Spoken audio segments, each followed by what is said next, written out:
zong ta rau hi ka son lai le ka bol lai tak video hi mai sa video pol ka delete toma karak delete nga pang swali poi ka ti set hi ti te in karon rel mai dingi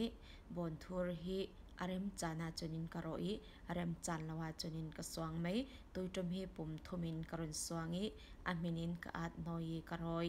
chethele kha swan rang le so ching mak phek sen ka phomi karoi Jimmy Tele Kaswan Sen Kaati Nan Le Kaswan Na Kaat Le Jite Le Mehanak Mal Te Thoinin Ten Karon Bol Mai Thove Ngai Ngai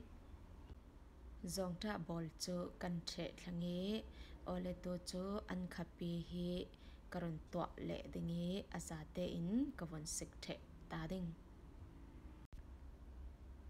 adu tui sanga chun atwa dan hi chu chidang dangi to athai achan chan le ti hangi son achan chan le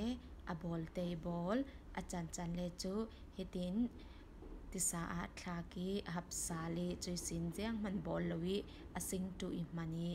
ei khale athai thau thau mai du dan dat te inin adu tui sanga thove em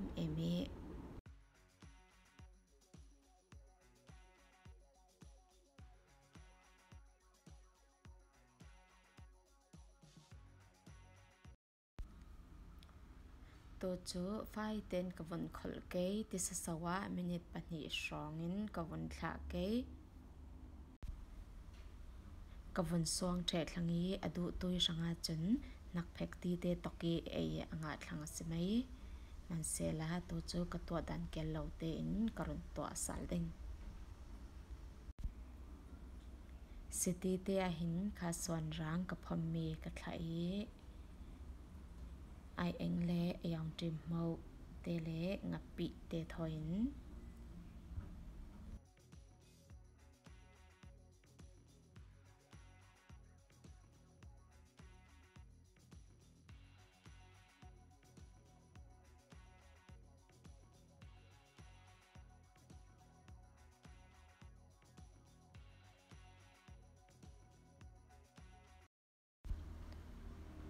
chun hi bon thur le kha swan sen ka a mi ka thla le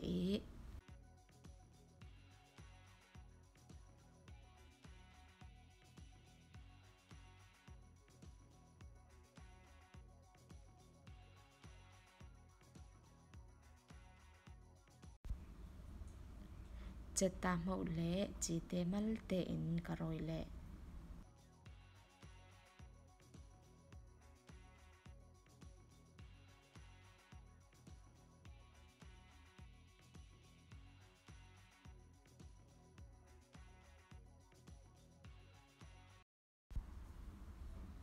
chun an ramin rol the tin mitui an khapi ka swan mi kha ka hitin ka von thla me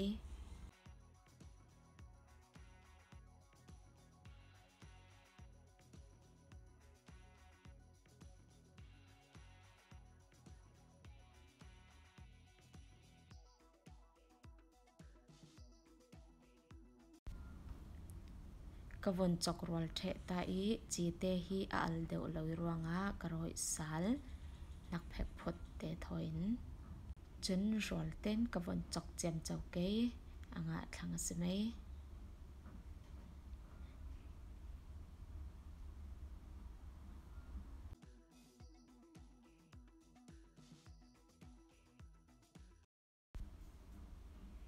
ole adu tui sanga an khapi to dan phun khat thove ngai video chem tiang in rak zau sak to nan sa te para se follow lai le sha nak te thon tha sang in pe in rak bom tu nan sa te para kalung oi nan sa ten son tha mang thau le